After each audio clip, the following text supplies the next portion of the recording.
The silence hit Jake Morrison like a physical blow. Where Colony 7 once buzzed with life, only empty air remained. He stood at the edge of what used to be the main plaza, his boots grinding against glass and twisted metal. The Zephyrian orbital strike had been thorough. Too thorough.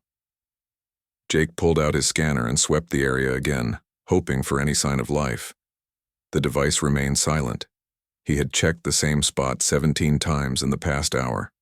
The result never changed. 50,000 people had called this place home 3 days ago. Now the colony existed only in memory and scattered ash. The commander's hands shook as he reached into his jacket pocket. His fingers found the small frame he always carried. Lisa smiled back at him from the photograph, her arms wrapped around their twin daughters. Amy held a toy spaceship while Beth clutched her favorite book. The picture had been taken just before Jake left for his last mission. He promised them he would be back in 2 weeks. He was 3 days too late. Jake closed his eyes and tried to push away the images his mind created. Lisa tucking the girls into bed. Amy asking when Daddy would come home. Beth reading her stories aloud to anyone who would listen. The sound of their laughter echoing through their small apartment near the colony's edge. The apartment that no longer existed. Commander Morrison. The voice behind him belonged to Lieutenant Ben Carter, his second in command. Jake did not turn around. He could not let Ben see his face right now. Any survivors in Sector 12? Jake asked, his voice barely above a whisper. No, sir. Same as all the other sectors. The strike pattern was designed to eliminate everything. No military targets, no strategic value. They just wanted to kill civilians. Jake nodded slowly. He had read the tactical reports on the flight here. The Zephyrians had used their most powerful weapons on schools, hospitals, and residential areas. They avoided the mining equipment and industrial facilities that might have been useful. This was not war. This was murder. Admiral Sullivan is requesting your presence on the flagship, Ben said carefully. She wants to brief you on our response options. Jake finally turned to face his lieutenant. Ben's expression shifted from professional concern to alarm when he saw his commander's eyes. There was something cold there that had not existed before. Response. Options, Jake repeated. What kind of response options? Intelligence believes they can track down General Korath, the Zephyrian commander who ordered the attack. The Admiral wants to discuss a special mission. The name meant nothing to Jake 3 days ago. Now it burned in his mind like a brand. General Vex Korath, Supreme Commander of the Zephyrian Third Fleet. The creature who had decided that 50,000 innocent humans needed to die to send a message. Jake looked down at the photograph again. Amy's toy spaceship was bright red, her favorite color. Beth's book was about a brave princess who saved her kingdom through kindness instead of violence. Lisa had read it to both girls every night for months. She believed stories like that could teach children important lessons about choosing hope over hate. Sir? Ben's voice brought Jake back to the present. Tell the Admiral I will be there in 10 minutes. Ben hesitated. Commander, maybe you should take some time before... 10 minutes, Lieutenant. Ben saluted and walked away, leaving Jake alone with the ruins of his life. The commander knelt down and picked up a piece of debris near his feet. It was part of a child's toy, melted and twisted beyond recognition. He wondered if it had belonged to Amy or Beth, or maybe to some other parent's child who would never come home. Jake stood up and looked across the wasteland that used to be his home. The Zephyrians wanted to send a message with this attack. They wanted humanity to know that nowhere was safe, that their long reach could touch anyone, anywhere. They wanted humans to live in fear. They had made a mistake. Fear was not what Jake Morrison felt as he walked back toward the landing shuttle. The emotion burning in his chest was much more dangerous than fear. It was cold, focused rage mixed with the kind of grief that could break a man's soul or forge it into something harder than steel. Admiral Kate Sullivan was waiting for him on the flagship's bridge when he arrived. She was a career military officer who had served in 3 previous conflicts. Jake had known her for 15 years and had never seen her look the way she did now. Her face was grim, her posture rigid with barely controlled anger. "Jake," she said quietly when she saw him. "I am so sorry." He nodded but did not speak. Words felt useless right now. "We have located General Korath," Sullivan continued. "He is operating from a mobile command base in the Hadros system, deep in Zephyrian space. The mission would be extremely dangerous. Probably a one-way trip." Jake looked at her without expression. "What kind of mission?" "Assassination, pure and simple. We go in fast, eliminate the target, and try to get out alive. The chances of success are maybe 30%. The chances of coming home are much lower." For the first time since arriving at Colony 7, Jake smiled. It was not a pleasant expression. "When do we leave?" 3 months in enemy space had changed Jake Morrison into something the Zephyrians feared more than their own nightmares. The crew of the UES Retribution watched their commander move through the ship like a ghost with a purpose. He ate little, slept less, and spoke only when necessary. Every breath he took was focused on one goal: finding General Korath. Lieutenant Ben Carter stood in the ship's briefing room, studying the latest intelligence reports. The numbers told a story that both impressed and worried him. 17 Zephyrian. Supply convoys destroyed. 8 military outposts reduced to scrap metal. 43 enemy soldiers captured for interrogation. 0 human casualties. Jake's tactical skills had always been impressive, but now they bordered on supernatural. He seemed to know what the enemy would do before they did it themselves. Every ambush was perfect. Every strike hit exactly where it would cause the most damage. The Zephyrians had started calling him the Silent Death in their communications. The captured enemies told stories that made Ben's blood run cold. They spoke of a human commander who showed no mercy, who struck without warning and vanished like smoke. Some claimed he could read minds. Others believed he was not human at all, but some kind of demon sent to punish them for their crimes. Ben knew better. Jake was still human. That was what made him so dangerous. The bridge door opened and Jake entered, holding a data pad. His uniform was clean, but his eyes looked like he had not truly slept in weeks. The crew straightened when they saw him, but none met his gaze directly. Even his own people had begun to fear him. "Report," Jake said, his voice flat and emotionless. "Long-range sensors picked up 3 Zephyrian cruisers heading toward the Hadros system," Ben replied. "They are running silent, but we caught their engine signatures on the passive arrays." Jake studied the tactical display for several minutes. The Hadros system contained 12 planets and 47 moons. It was deep in Zephyrian territory, heavily defended and filled with civilian populations. Most human commanders would avoid it completely. "Prep the team for insertion," Jake said finally. "We go in 12 hours." "Sir, the Hadros system is a fortress. Their home fleet maintains permanent patrols there. We would be outnumbered 50-1. Jake looked at Ben with eyes that seemed to see through him. "Good. They will not expect us." The lieutenant wanted to argue but stopped himself. Jake had been right every time so far. His instincts in enemy territory were flawless. Still, Ben could not shake the feeling that his commander was pushing their luck too far.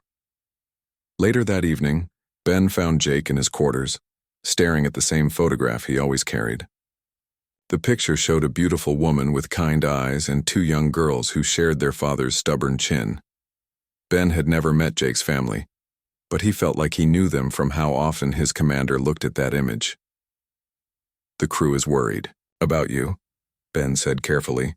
"They should worry about the mission. They are worried about both." Ben sat down across from Jake.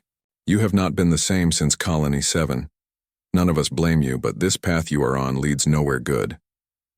Jake set the photograph on his desk without looking up. "This path leads to Korath. And then what? You kill him and feel better?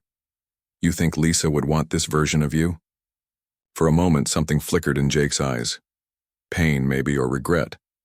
Then it was gone, replaced by the cold determination that had carried them through 3 months of war. "Lisa is dead," Jake said quietly. "Amy and Beth are dead. 50 1,000 innocent people are dead because one Zephyrian decided to send a message. What I want does not matter anymore. Only justice matters. Ben leaned forward. This is not justice, Jake. This is revenge. There is a difference. Not to me. The next morning brought news that changed everything. Communications officer Rachel Park intercepted coded Zephyrian transmissions that made the entire crew stop what they were doing. The messages were heavily encrypted, but the ship's computer systems eventually cracked them. General Korath was not just in the Hadros system. He was on Hadros Prime, the system's most heavily defended moon. Intelligence suggested he was visiting a research facility there, something important enough to risk leaving his mobile command base. Jake studied the new information with the intensity of a predator stalking prey. Hadros Prime was a fortress, moon with orbital defense platforms, fighter squadrons, and ground-based weapons systems. Getting in would be nearly impossible. Getting out alive would be a miracle.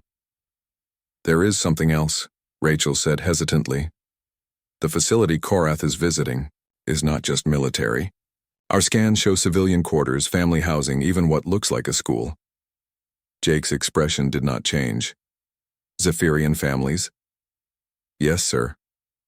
Including what appears to be Korath's personal residence. His mate and offspring are listed as permanent residents. Ben watched his commander's face carefully. For just a moment he thought he saw something human flicker there. Then Jake nodded and turned toward the tactical station. Perfect, Jake said, and Ben felt his heart sink.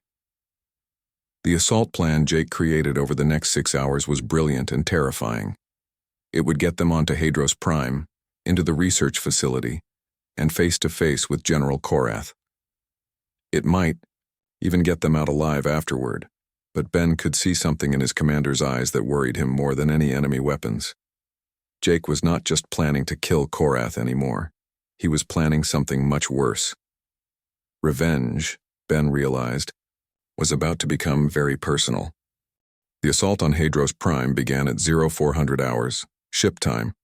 Jake Morrison led his team through the outer sensor grid like a surgeon cutting through flesh. Every movement was precise, every step calculated to avoid detection. The orbital defense platform swept space above them, their massive guns searching for threats that were already inside their perimeter. The research facility sat in a valley between 2 mountain ranges, its white buildings gleaming under the light of 3 moons. From their position on the ridge, Jake could see guards patrolling the outer walls, their weapons glowing softly in the darkness. The facility looked peaceful, almost like a university campus back on Earth. That illusion died when they got closer. Security. Scanners swept the grounds every 30 seconds. Automated gun turrets tracked movement along the perimeter fence. Guard towers rose at each corner, manned by soldiers who looked alert and ready for trouble. Getting inside would require perfect timing and no mistakes. Jake checked his chronometer. The night shift change happened in exactly 18 minutes. Intelligence reports said the guards became sloppy during shift changes, focused more on getting relieved than watching for threats. It was the only window they would get. Behind him, the rest of the team waited in silence. Sergeant Rick Stone held his rifle like it was part of his body. Corporal Nina Wells checked her demolition charges for the 3rd time. Lieutenant Ben Carter watched Jake with worried eyes, probably wondering if his commander had finally lost his mind completely. Maybe. He had. Jake no longer cared about survival or consequences. The only thing that mattered was the man sleeping somewhere in the building below. General Vex Korath, destroyer of Colony 7, killer of innocence. The creature who had taken everything Jake loved and turned it into ash. Movement, whispered Corporal Wells, pointing toward the main gate. A transport vehicle approached the facility, its lights cutting through the darkness. Jake raised his scope and studied the vehicle's occupants. 3 Zephyrian soldiers in the front seat, 2 more in the back. Routine patrol, returning from the outer sensor stations. Perfect. Jake's team moved like shadows down the mountainside. They reached the perimeter fence just as the transport passed through the main gate. The guards were distracted, focused on checking identification and logging the patrol's return. Nobody noticed 5 humans slip over the fence and disappear into the facility's shadows. The research building's layout matched their intelligence reports exactly. Jake led them through service corridors and maintenance tunnels, avoiding the main hallways where cameras might spot them. They encountered 2 security guards along the way. Both went down quietly, unconscious, before they knew what hit them. Jake felt nothing as he stepped over their bodies. 3 months ago, he might have felt guilty about attacking beings who were just doing their jobs. Now he saw only obstacles between him and his target. The executive housing section occupied the building's top 3 floors. According to intercepted communications, General Korath maintained a private residence there, complete with family quarters and personal staff. Jake's intelligence network had mapped every room, every corridor, every possible escape route. They found Korath's door marked with symbols that meant military command in the Zephyrian language. Jake placed his hand on the scanner override device while Ben and the others took positions around the hallway. The lock clicked open with barely a whisper of sound. The apartment beyond was larger than Jake expected, filled with furniture that managed to look both alien and familiar at the same time. Family photographs covered one wall, showing a tall Zephyrian male with the distinctive scars of a career military officer. In the pictures, he was surrounded by what were obviously his mate and children, their faces displaying the same kind of joy Jake remembered from his own family photos. Jake pushed those thoughts aside and moved deeper into the apartment. Intelligence said Korath would be in the master bedroom, probably asleep at this hour.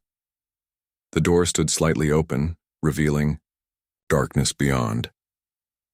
Jake drew his sidearm and stepped through the doorway. His night vision gear showed him a large bed with 2 figures sleeping peacefully under thick covers. One was clearly Korath, his scarred features unmistakable even in sleep. The other was smaller, probably his mate. For a moment, Jake hesitated. The scene reminded him too much of his own bedroom back on Colony 7, where he and Lisa had slept safely while their children dreamed in the next room, where they had all believed they were protected by distance and military patrols, and the basic decency that was supposed to exist between civilized species. That belief had gotten them all killed. Jake pressed his weapon against Korath's head and spoke one word in the Zephyrian language. Wake. The general's eyes opened instantly, the reaction of a soldier trained to go from sleep to full alertness in seconds. He saw the human standing over him and went completely still. His mate stirred beside him, then froze when she saw the weapon pointed at her partner's skull. General Vex Korath, Jake said quietly. We need to talk. Korath's eyes moved to take in the other humans positioned around his bedroom. Professional soldiers, armed and ready. He was trapped with no chance of escape or resistance. His mate made a soft sound of fear. My family has nothing to do with military operations, Korath said in accented English. They are civilians. Jake almost laughed. Civilians, like the 50,000 people you murdered at Colony 7? Understanding dawned in the general's eyes.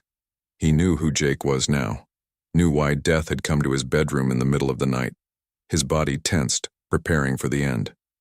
My mate and offspring, Korath said carefully. They are sleeping in the next room. They do not need to see this. Jake stared down at the creature who had destroyed his world. One squeeze of the trigger would end it all. Justice for Lisa, for Amy and Beth, for everyone who died screaming under orbital bombardment. The weapon felt warm in his hand, eager to deliver the vengeance he had traveled so far to claim. Behind him, Ben shifted nervously. The rest of the team waited for orders that would finish this mission and let them all go home. But Jake found himself thinking about the photographs on the living room wall, about the soft sounds of children sleeping safely in the next room, about Lisa's voice reading bedtime stories about princesses who chose kindness over revenge. His finger tightened on the trigger, then slowly relaxed.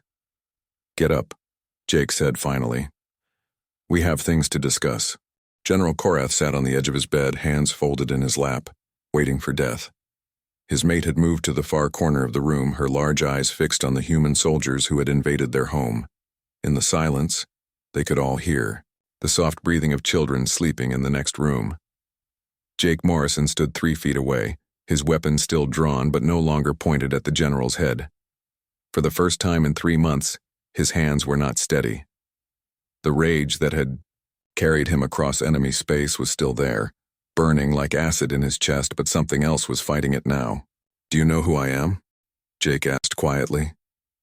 "Commander Morrison of the human fleet," Korath replied. "Your reputation precedes you. My soldiers call you the Silent Death. Before that, before you made me into what I am now."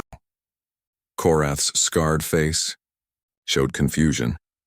"I do not understand." Jake reached into his jacket and pulled out the photograph he always carried. He held it where the general could see Lisa's smiling face, Amy with her toy spaceship, Beth clutching her favorite book. "Colony 7, Jake said. "You ordered the orbital strike that killed them. My wife. My daughters. 50,000 innocent. People turned to ash because you wanted to send a message." Understanding filled Korath's eyes, followed immediately by something that looked like regret. His mate made a sound of distress from her corner. Even she knew what Colony 7 meant. "I remember that operation," Korath said slowly. "It was meant to be a military target. Intelligence reported weapons manufacturing, troop staging areas. There were no military targets." Jake's voice was deadly quiet. "You bombed schools, hospitals, homes, children sleeping in their beds just like your children are sleeping now." Korath's shoulders sagged. "The intelligence was wrong. By the time we realized the bombardment had already begun, I tried to stop it, but orbital strikes cannot be recalled once fired." Jake studied the general's face, looking for lies. He had interrogated enough prisoners to know when someone was telling the truth. Korath was not lying, but that did not make Jake feel any better. "You still gave the order?" "Yes, I gave the order based on false information. That does not excuse what happened. 50,000 civilians died because I made a mistake." Behind Jake, Lieutenant Ben Carter shifted uncomfortably. This was not how any of them had expected this conversation to go. They had come here to kill a monster, not to find a soldier who carried his own guilt. Jake's weapon felt heavy in his hand. The easy thing would be to pull the trigger and be done with it. Korath deserved to die for what he had done, intentional or not. Justice demanded blood for blood. But as Jake looked at the family photographs scattered around the room, he found himself thinking about something else entirely. Hidden in his jacket pocket was a data chip containing classified intelligence that could change everything. Information about a massive Zephyrian assault planned for next month, an attack that would make Colony 7 look small by comparison. The Zephyrian High Command was planning to strike at Earth's core world simultaneously. New York, London, Tokyo, 12 other major cities. Billions of human lives hung in the balance, and Jake held the only intelligence that could save them. He had planned to take that information to his grave along with his revenge. Let humanity burn the way his family had burned. But standing here, looking at Korath's sleeping children, Jake found he could not do it. "There is something you need to know," Jake said finally. He pulled out the data chip and set it on the nightstand between them. "Classified intelligence about your High Command's next operation." Korath stared at the chip but did not reach for it. "Why are you showing me this?" "Because in 3 weeks, your people are going to launch simultaneous strikes on 12 human core worlds, civilian targets, cities full of families like yours used to be like mine." Jake's voice was steady now, all emotion drained away. "The death toll will be in the billions." The general's mate moved closer, her fear replaced by horror at what she was hearing. Korath himself looked like someone had hit him with a physical blow. "That is impossible. The High Command would never authorize attacks on that scale against civilian populations." "They already have. The orders were transmitted 4 days ago. Your third fleet has been recalled to join the assault force. You probably have new orders, waiting when you return to your command ship." Jake watched the truth sink in. Korath was a career military officer who understood tactics and logistics. He could see the pattern, recognize the intelligence for what it was. "Why are you telling me this?" Korath asked again. "Because I have a choice to make," Jake replied. "I can kill you here and now, take my revenge for what happened to my family. Or I can give you information that might save billions of lives on both sides." Ben stepped forward. Commander, this is classified intelligence. You cannot just hand it over to the enemy. Jake looked at his lieutenant with eyes that seemed ancient. The enemy, Ben? Look around you. Do you see an enemy, or do you see a family trying to sleep safely in their beds? He turned back to Korath. I am offering you a chance to prevent a massacre that will make Colony 7 look like a small accident. Take this intelligence back to your high command. Tell them a human commander, who had every reason to want revenge, chose mercy instead. Maybe that will make them think twice about what they are planning. Korath reached for the data chip with shaking hands. You are giving me information that could save Zephyrian lives as well as human ones. My people would never believe such a thing possible. Then make them believe it. Jake finally lowered his weapon completely. I came here to kill you, General. I had every right to put a bullet in your head and call it justice. Instead, I am giving you a chance to be better than either of us has been so far. The room fell silent except for the sound of children breathing peacefully in the next room. Korath held the data chip like it was made of explosive material. If I do this, the general said quietly, if I take this back to high command and try to stop the attack, they will call me a traitor. They might execute me for colluding with humans. Jake nodded. Probably. Just like my own people will probably execute me for giving classified intelligence to the enemy. But our children will be alive to see what we built instead of what we destroyed. Korath looked at the photograph of Jake's family, then toward the door where his own children slept. When he looked back at the human commander, there were tears in his alien eyes. What you are offering, this mercy, when you have every reason for vengeance, it goes against everything my people believe about humans. Good, Jake said simply. Maybe it is time both our species learned something new about each other. The news spread through both human and Zephyrian space like wildfire, impossible to contain or control. Commander Jake Morrison, the silent death who had terrorized enemy forces for 3 months, had given classified intelligence to General Korath, instead of killing him. The story grew with each telling, becoming legend before the facts were even confirmed. Admiral Kate Sullivan received the initial report while reviewing fleet deployments near the Centauri system. She read it 3 times before the words made sense. Jake had surrendered himself to Zephyrian authorities along with his entire team, claiming they were ready to face whatever consequences their actions brought. The Admiral's first instinct was to order a rescue mission. Her second was to have Jake shot for treason. Her third, after reading his detailed report about the planned attack on Earth's core worlds, was to realize that the man she had known for 15 years had just saved billions of lives. The intelligence Jake provided proved accurate down to the smallest detail. Zephyrian Third Fleet had indeed been recalled for a massive assault on human civilian targets. The attack would have begun in 18 days, hitting 12 cities simultaneously with enough firepower to make Colony 7 look like a minor accident. General Korath had taken Jake's data chip directly to the Zephyrian High Command, arriving unannounced at their secret meeting chamber on the fortress world of Keth Prime. The assembled commanders listened in stunned silence as he described his encounter with the human who chose mercy over revenge. At first, they accused him of treason. Several demanded his immediate execution for collaborating with the enemy. But the intelligence he carried was too detailed, too accurate to be fabricated. Every fleet movement, every supply cache, every communication protocol matched their classified plans exactly.